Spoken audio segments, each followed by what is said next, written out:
So lazy today. I guess the best thing to do is just do it. Welcome back to my channel. And this is the third part of the cancer series. So let's get started. I was so lazy today, so lazy to film because I did a lot of stuff early on. And in spite of the two coffees, the two coffees did not do the trick at all. So I started by putting on some makeup, trying on the blue eyeshadow. Look.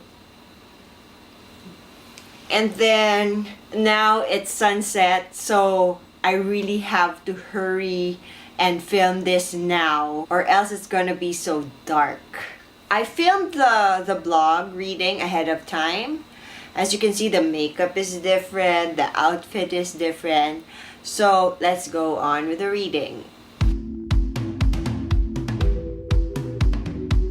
February 20, 2014, 6:27 a.m. Mark just left for his Bacolod flight and I haven't planned anything for the morning but write. Well, plus the fact that when I joked Artie to make a teleserie out of my story, he asked for my journal. So now I realize this thing can be more helpful, productive, in more ways than one. So better right now, less flashbacks and details become less lucid. That's so true. There's a lot of things that I don't remember that much anymore, or I don't remember the details. Like a couple of weeks ago, a friend asked me what were my chemo meds, and I really don't remember them. So I had to go through my medical records to look for the names. Met up with the songs last night as they carry great news. Diana's pregnant. They were supposed to go to Paris for a short honeymoon last week, but then Diana's feeling the symptoms and decided to move it till their second trimester. I want to go to Paris this year, right after my chemo ends. I'm done with my second session, 4 more to go. I do treat chemo as my friend, as Greg advised. They say I should have something to look forward to so that I'll be happy and fighting. My happy thought was I'd be done by April 30 with all my sessions. But because I had colds on the week of my second session, everything got moved. I got a little pissed and depressed that time because I was hoping to go to Boracay and enjoy the end of summer there with friends. I think we're so very lucky to have friends and family who went through chemo before we did, because they were able to share a lot of stories, insight, tips, and most of those were really about coping, about dealing with it, emotional stuff. Like the medical stuff, the doctors can handle that for you. Chemo, on the other hand, has been kind to me. I love the way Dr. Cocos handles me. We would get admitted in the hospital the day before, run some blood and urine tests, take some oral meds, then spend the night there. I am very thankful that Mama and Mark are always there for me. I feel so confident, loved, and safe. It feels as if we're checking in a hotel every now and then. Papa always has dinner with us there too. Chemo was really good to me. Like before this, the only idea I had about chemo was from Breaking Bad. I would watch them have that IV drip and I couldn't imagine like what is he feeling while that is being administered. Like, does it burn? I can't imagine. So the very first time I had chemo, that was what I was afraid of. But fortunately, my chemo went well and I did not have any adverse side effects during the IV sessions. So I'm very grateful for that. This is something I always ask people who come to me who are about to get chemo. Like I always ask, how will the chemo process for you be? Because from others, I've learned that they just go to the chemo clinic, the morning itself, have chemo, then leave. So I think what we did had a big impact on how I felt about the chemo, or had a big impact on the process, because it was very calm and relaxed. We didn't need to deal with traffic on the way to the hospital. We weren't in a hurry. The following day, we wake up at 4:30 to 5 a.m. so I can have breakfast and bathe before I get IV'd at 6 a.m. At 9 a.m., the doctors come to administer the first medicine via IV. This takes 3 to 4 hours to finish. They would stay for the first hour to see if it has any adverse effects on me. We are very glad because there's none.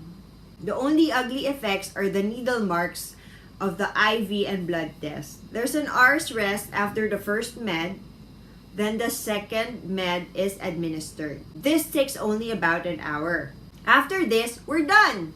We get to leave the hospital and go home at around 5 to 6 p.m. That's why I like telling friends and people who ask me, like, if it's possible, it would be better if you check into the hospital the night before, so that you'll really be emotionally prepared for the chemo the following day. Side effects. My hair finally started falling off last January 31. Shortly after that, I asked Mark to shave my hair off. It's cool. I have no qualms with it.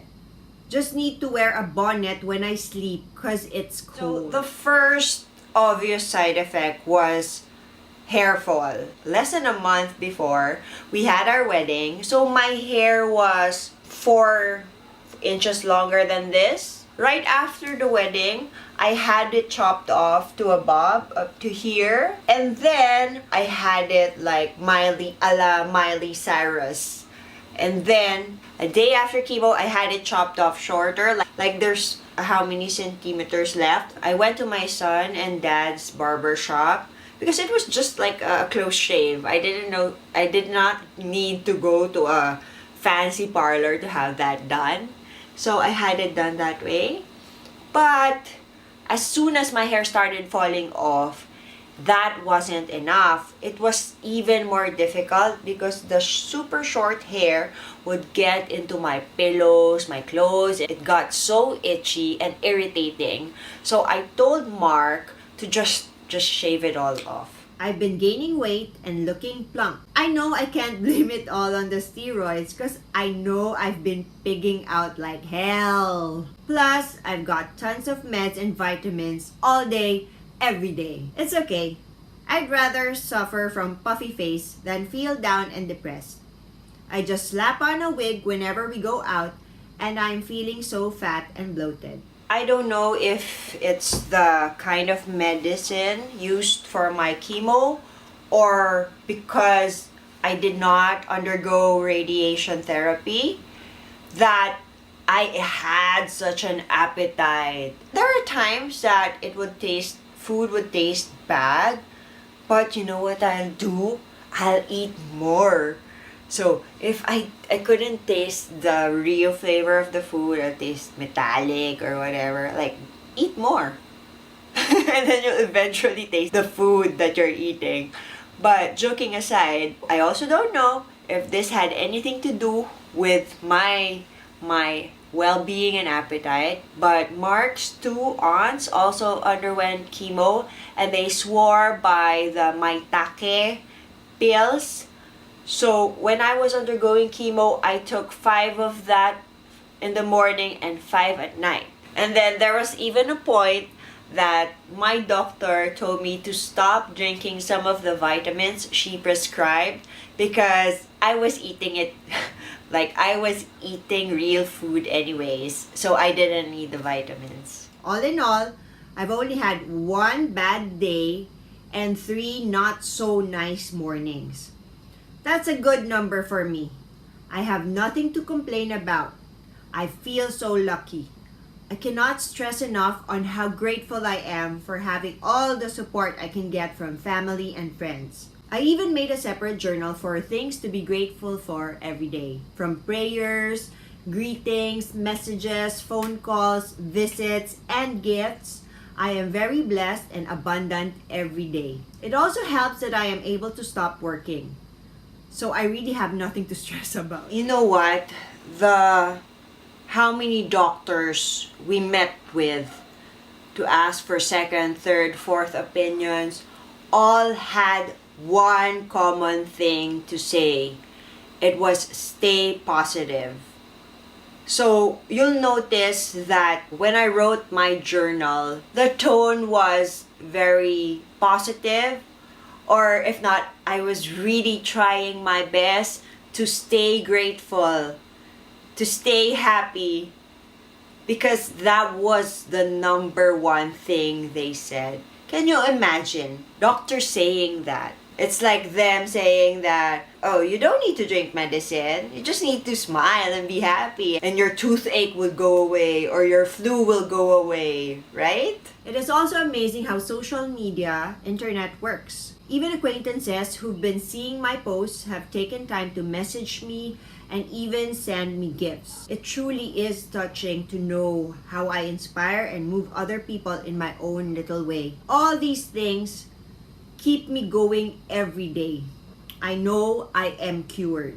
All these sessions are just precautions just to make sure it doesn't come back and everything is G-O-N-E, gone, if we did miss something in the operation. I also appreciate everyone. Again, like I think I already mentioned this before.